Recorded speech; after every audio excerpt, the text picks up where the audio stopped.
Hello, and welcome to another podcast of the Think Thrombosis series from medthority.com. My name is Geoffrey Barnes. I'm a cardiologist and vascular medicine specialist at the University of Michigan. And today I am just thrilled to be joined by a colleague from across the pond coming to us from Brussels. And I'm going to not pronounce this well, so please correct me when I do it to do it better. This is Professor Frederik Verbrugge. Is that right? How do you pronounce your name? Help me through that. Yeah, it's Frederik Verbrugge, but yeah, you do very well for an American. Yeah, for an American, I'm only able to do so much, right? Oh, well, it's wonderful to have you. Why don't you introduce yourself to our audience real quick? Yeah, so I'm Frederik Verbrugge. I'm working in the University Hospital of Brussels. I'm a heart failure doctor, also an intensive care physician. So I mainly care for patients with heart failure, cardiac devices, and I also round the CCU. Wonderful. So it sounds like you're going to bring some really great expertise and insight into our conversation today, which is really thinking about atrial fibrillation and some of those associated risk factors that we have to deal with. And so, I'm wondering if maybe you could start us off. We've had new guidelines in the last couple of years from both the European Society of Cardiology and from the North American side, the American Heart Association and American College of Cardiology, really emphasizing the importance of understanding what risk factors are leading to atrial fibrillation and thinking about how we better manage those. And I'm wondering, in your clinical practice, how do you start to think about some of those comorbidities that come along with atrial fibrillation? What are some of the ones that you think are most important? Yeah, that's a great question, Jeff. So my bias is, of course, that I'm a heart failure doctor. So I always try to identify the underlying disease. And I think sometimes we forget that atrial fibrillation itself, it is not a disease. It is a symptom, it's a sign of an underlying cardiac disease. And I know that very often in the EP guidelines, they talk from comorbidities, but sometimes the comorbidities are actually the underlying disease. And that is kind of the way that I think of it, because if you, of course, then treat that disease and you're improving the thing which is causing your atrial myopathy, then you will reduce the AFib burden as well. So I think we should never neglect this. Obviously, there are different kind of causes. We have hypertension, obesity, there might be lung disease, which has more strain on the right side, HFpEF, of course, which is a cause of left atrial myopathy. And this is really important to identify. I love the way you talk about that, because often when I'm explaining to patients why they developed atrial fibrillation, I talk about that stress that's happened on particularly the left atrium, right? And it's really in response to some other condition. And you mentioned several of those. One that I think is getting increased conversation and maybe recognition as an important contributor is obstructive sleep apnea. And I'm wondering, how often do you see obstructive sleep apnea playing in as a precursor or a risk factor to AFib? And how important is it for us as cardiovascular specialists to think about helping to manage sleep apnea? Yeah, so I think this is a tremendously important. So I think one of the triads you often see, it is obesity, HFpEF, and sleep apnea. Those three, they go along hand in hand. And obviously, I think that very often the obesity is the driver of both HFpEF and sleep apnea. Now we have exciting drugs, the GLP-1 agonists, which are going to help us to really treat this obesity. But of course, if we have a patient with established obesity, we should always consider the possibility of sleep apnea and test it with polysomnography. I think we should also test it in patients with AFib where we don't have a clear other cause. So this would be my main message. If you see a patient with AFib, there is always a reason. There is no such thing as lone AFib. The reason is very often HFpEF. It might be sleep apnea. It might be obesity. It might be sometimes somebody who is drinking regularly alcohol without being an alcoholic, like somebody who drinks like a bottle of wine together with his partner every day, that might be just enough. And we have a really nice New England Journal of Medicine study from the Australians showing that when you significantly reduce your alcohol intake, you reduce the burden. And then sometimes you have just those patients who are young and they develop AFib, and you think this is as low an AFib as it can be. But then I think you should always be wary that this is an early manifestation of maybe a channelopathy or maybe a cardiomyopathy. So it is rare to come out of the blue, the AFib. So I think we should consider all these possibilities. Then specifically, if we find sleep apnea, of course, we should try and treat it. Obviously, this improves the quality of life of the patient, but this will also reduce remarkably your AFib burden. And we know that AFib burden at this turn is also correlated to thrombotic risk. You know, that last point you make is one I know I talk about with my patients a lot, which is if we identify these underlying causes and we treat them, frequently we can actually reduce the burden of atrial fibrillation. And that's often a really appealing idea to patients who are symptomatic from their AFib, you know, patients who have a lot of palpitations or difficulty with tachycardia. I often talk to them about controlling their heart failure, controlling their sleep apnea, you know, wearing that CPAP machine or whatever as a way to reduce that burden. And it's really, I think, a great way to engage them in sort of management of AFib and something that feels very concrete, right? It's something that they can do to help them feel better. I'm wondering, how do you tend to talk about these comorbidities with your patients, and how do you get them on board with saying, I want to make the lifestyle changes that maybe help to improve the comorbidities? Yeah, so I think that this is a great point. There's obviously nothing harder than changing your habits and your lifestyle. But I think that sometimes if you let it go hand in hand with some drugs, and I think of things like SGLT2 inhibitors, GLP agonists, that they might also feel an effect of the drugs, and at the same time they are doing their best in changing their habits. Yeah, I always give the example, like when I said to a patient, watch your diet and move a little bit more, and I said it like 5 years ago, then they would do their utmost best, and after a month they lost like 1.5 kilos, and they would get totally disappointed. But now if I at the same time treat them as well with the GLP agonist and they lose 5 kilograms, they will say like, hey, I'm doing great, and I will try to move even more and change my habits. So I think that both go really hand in hand. And then you can also say to them, yeah, if you really change your lifestyles, this can be your key in eventually getting off the medication again. So I think that we should really see how complementary drug treatment and lifestyle modifications can be, and maybe not always go for sequential things. I think you can do things at the same time, and you can take drugs also away when things really improve. But it's important to address all these points. Yeah, no, patients love sort of that idea that they've improved so much that you can reduce their medication burden in one way or another. And I find that's often a really great incentive for them to engage in some of those lifestyle changes, as you mentioned.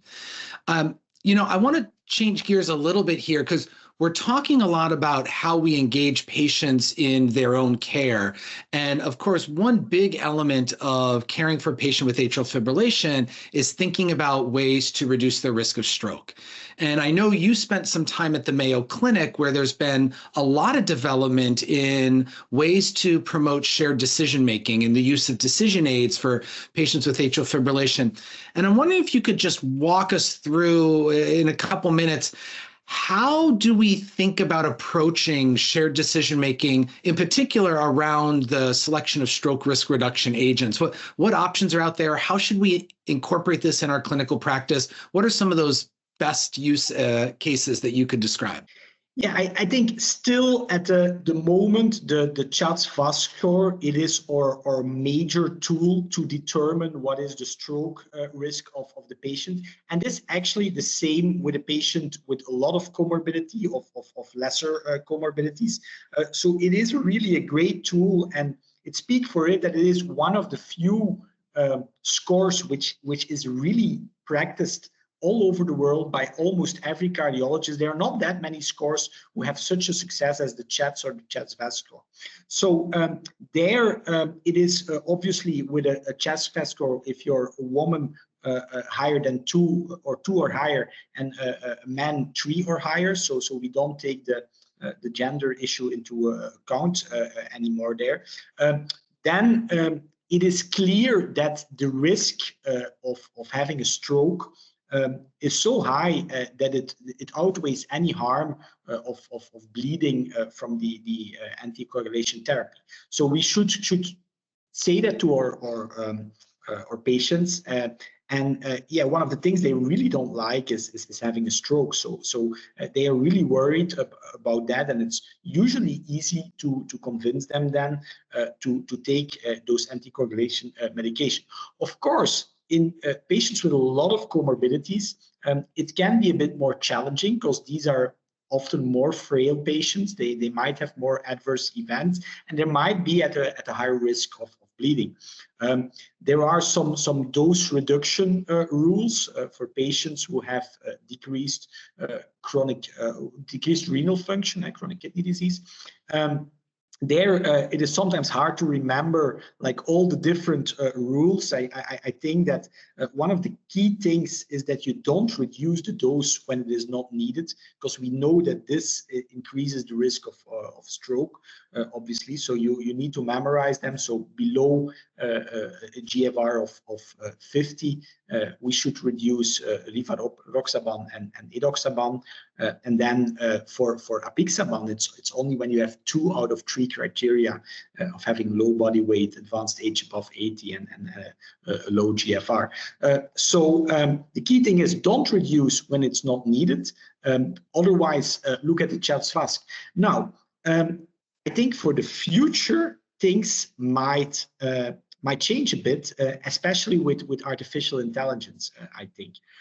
So one of the things they developed in Mayo Clinic is an algorithm to look at the ECG and to predict also from an ECG and sinus rhythm what is the chance that there is underlying hidden paroxysmal AFib. And one of the things that we showed in a paper was that when you apply this algorithm actually to patients with proven HFpEF, you see that what the algorithm is looking at, it is actually the atrial myopathy. Like the higher it scores your chances of having AFib, in reality, when you look at the echo, it's just a patient with more atrial myopathy. And I think that with the advance of AI techniques being applied on the echo, being applied on the ECG, we will maybe for the first time have something which is even more predictful of stroke than the CHA2DS-VASc score. And it might give us the answer like your risk of stroke is so high and your risk of bleeding will be so high. And this will even facilitate more or communication with the patient. And then the third thing to consider, of course, is that, a stroke is for many patients a worse outcome than having a bleeding, although we know that having a bleeding should not be considered trivial because it might lead to stopping medications and at this time also stroke. But like this is something we should talk about with patient on, especially when they are in that intermediate risk. So for a man with a CHA2DS-VASc of 1 and a woman of 2, I think there is when it really comes into play how you're going to talk with your patients. Yeah, I love that you mentioned this AI tool to identify that atrial myopathy, which is, a really exciting place to go and fits in with what we talked about earlier, which is really the underlying nature of this arrhythmia. But of course, most of us don't have access to that right now. And so, as you mentioned, it's the CHA2DS2-VASc score that we're using to really estimate stroke risk. And I don't know about your experience, but I have found that when I take the time to pull up one of those icon arrays that really shows, if I had 100 patients just like you, here's the percent or the number that will develop a stroke in the next 5 years. And then if you take this blood thinner, here's how many would avoid that stroke, but here's how many might have a bleeding event. That really seems to help my patients understand what it is we're talking about and really helps them think through the process of, okay, is this a medicine I want to take because it's preventing that stroke complication, not because it's necessarily going to make me feel better. And I'm wondering, do you use those sorts of decision aids or those icons arrays in your clinical practice? Do you find that it helps or hinders? What's been your experience? Yeah, I think this is really good to visualize it to patients, because also when you're talking about relative risk reductions, people kind of translate this difficult to an absolute risk reduction. So I really love your approach of really showing 100 people and showing what the impact of the drug is. I think that's a great way of talking to the patient. I also think it became a bit easier now with the DOACs, because they are obviously a lot more convenient drugs than the vitamin K antagonists. So this is really something which makes it more easy. They don't need to check their blood regularly. So I think this helps. And also one of the key things I highlight to them is that the risk for intracranial bleeding, since the NOAC era, this has come down tremendously with anticoagulation, because of course this is the kind of bleeding that everybody is afraid of most. Yeah, that's such a great point. And I remember when these direct oral anticoagulants or the non-vitamin K antagonist oral anticoagulants, whichever term you like to use, when these came out over a decade ago, we were all so excited because they were going to be easier to use, easier to prescribe, less intracranial hemorrhage. We said, this is the way to go. This is going to solve the problem of undertreatment or untreated AFib.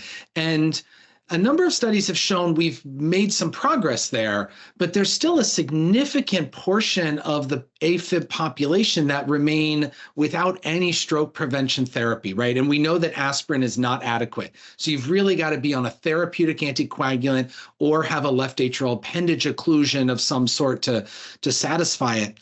And I'm wondering, as you think about, some of the patients you see or in the research that you've done, are there certain populations or certain patient characteristics that seem to be associated with that untreatment or undertreatment of AFib? And how should we as clinicians really try and fight back against that to make sure that our patients are getting appropriate stroke prevention? Yeah, I think one key point, and you're already alluded to it, is that what I still see happening is patients being put on aspirin, especially when they are in the lower kind of threshold. Maybe they were already on aspirin, and then there's a higher threshold too. And I think this is wrong. Like we know that aspirin is not enough to prevent stroke. We know that the bleeding risk is quite similar actually as a NOAC, especially in older, frail people. So this is something, despite a class 3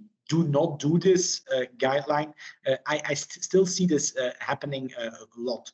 Then, I think that in the very advanced, very frail patients who have a risk of falls, people tend to be afraid as well. But of course, these are very often patients who also have a very high stroke risk. So it there comes again to an individual decision making together with your patient. I think. Then one point I think that we might neglect a bit is that the big trials, they have all been, or the majority have been, in Caucasian white people.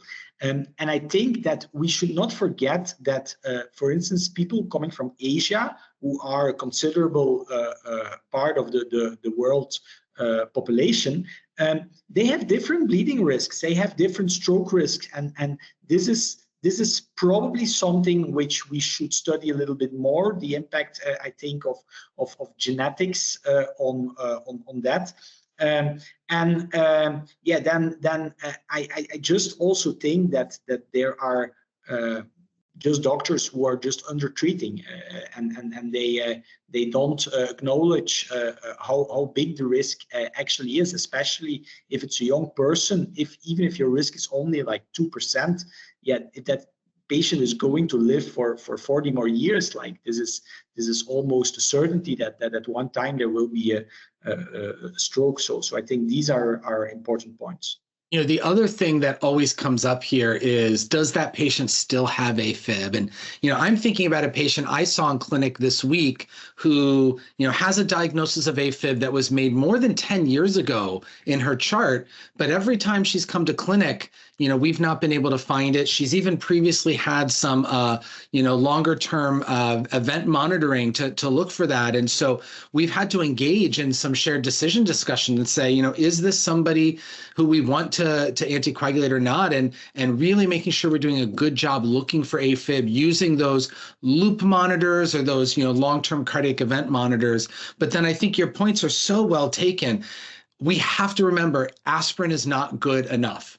Right. And so if we know the person has AFib, they've got to either be on a therapeutic anticoagulant, or if there's a clear bleeding contraindication, thinking about another strategy like left atrial appendage occlusion or something else. And, we really need to do what's best for the patient and make sure that we're optimizing that stroke risk reduction. I think it's just so critical. This has been such a fun conversation. I really thank you for sharing all these insights.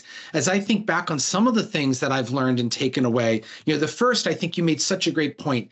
AFib is not the disease. It's sort of a marker of underlying disease. And we need to go looking for why that patient has this atrial myopathy, right? Is it obesity? Is it HFpEF? Is it sleep apnea? What's underlying it? And how can we better manage those conditions to reduce the burden of AFib? I thought that was such a great point. And then you talked about the importance of looking at the existing comorbidities as far as estimating stroke risk. And we typically do that through something like the CHADS VAS score. And, we shared how the visualization with an icon array can really help patients understand what that means, but also how exciting it's going to be with AI sort of helping us uncover new ways to estimate stroke risk and identify that atrial myopathy. I'm really excited to see that come to play. And then, of course, we know that AFib is frequently undertreated, and we know that aspirin is not good enough. We've got to get these patients on anticoagulation. And as you really highlighted, appropriately dosed anticoagulation for that patient's renal function. And so anything we can do to sort of address that is really critical. Any other sort of last thoughts that you would throw out here for the podcast? Yeah, maybe one follow-up point is that I think, which will become more important, is what you said about that patient who has been now out of AFib for a longer time. I think we have now, for the first time, very potent drugs which might influence the atrial myopathy. So we know that SGLT2 inhibitors, they reduce the risk of AFib. We know that finerenone, the new MRA, also reduces that risk, probably through atrial remodeling. And so I think what will now become important is the question, if we can treat the atrial myopathy well enough to see a recovery of the atrial function, that might be the patient where it is the possible to eventually also stop the anticoagulation. I think this needs a hypothesis. This is a hypothesis and should be tested in trials, but I think this is an exciting point for the future. Well, definitely some exciting things coming down the pike.